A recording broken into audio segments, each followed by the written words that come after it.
going on, guys? I'm here with Billy, the creator of Animal Wells.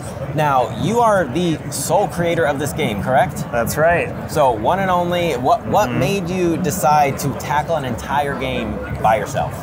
I don't know. I just thought it would be fun. I didn't really decide to make a game this big or ambitious by myself. And at first, I was expecting it to take like 6 months, and I was going to make like an hour-long little pixel art thing that was maybe put online for a couple bucks, and it just slowly kind of ballooned out into the game that's here at PAX. Into something very big, yeah. How long down the road did you know, like, okay, cool, this is going to be something bigger than just a little 6-month project, like this is going to be like a full-fledged game that you're going to be putting out? How long before that kind of hit reality for you?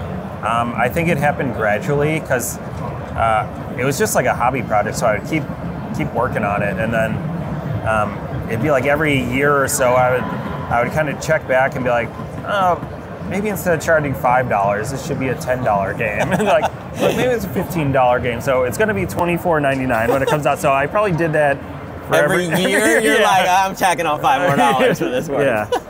I think early on I figured out what like the shape of the game was going to be.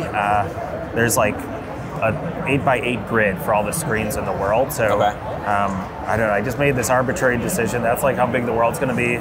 So I need to make 256 screens, and that probably alone wouldn't have kept me like required that much time. But then eventually I realized like, oh, each one needs to have like multiple layers of like secrets to it. There's like the basic platforming, but then I'm like, there's got to be a puzzle in the background, and then there's got to be something even crazier than that. So like the game it's like pouring batter into a brownie tin or something, where it's like it takes a while just for it to all get poured in, but then it's like lumpy, and then you gotta like, and then it smooths itself out. Itself out. And what made you go with the art style that you chose? Because while I feel like people could say like, oh, it's just like pixel art, but man, it's so vibrant. I don't know. It's almost, I was talking to my brother, I'm like, it's holographic almost looking, like something about it. But like, what made you go with that?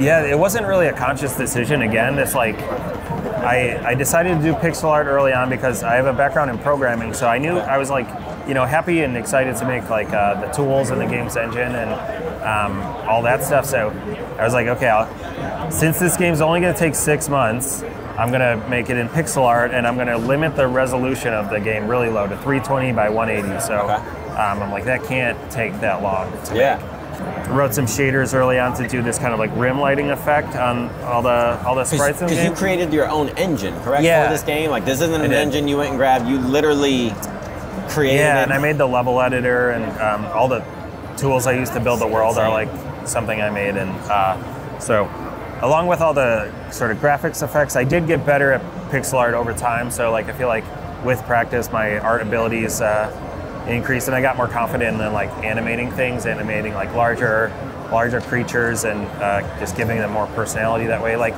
you can't really give a game too much personality, I found, through just like programming alone. Like effects, you have to be able to like it's the art and the sound that like makes things like memorable and like people that can like relate to or identify with. So I was pretty insecure about the sound design, so but I've gotten better at it, I think, over time. And just trying to create an environment that like is like inviting and makes you want to explore it and encourages you to just pay attention and like think, like take it slow. So there's not like a really like banger chiptune soundtrack playing in the background that's like getting you to go fast. It's almost kind of calming and kind of allowing you to think about what you need to do. I want you to notice little details, so you gotta like just kind of sit there and like soak it in. So you gotta like kind of be on edge a little bit. So I don't want people to.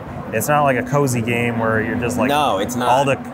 Anything of consequence is stripped out, and you're just being like pat on the head the whole time. It's I want you to feel like it's a real world that you're like exploring. That's awesome, man. Like I said, immensely impressed with what you created, especially being the sole person. Like, I've had the opportunity to interview a lot of developers at these shows, but never somebody who's like, oh, you did it all.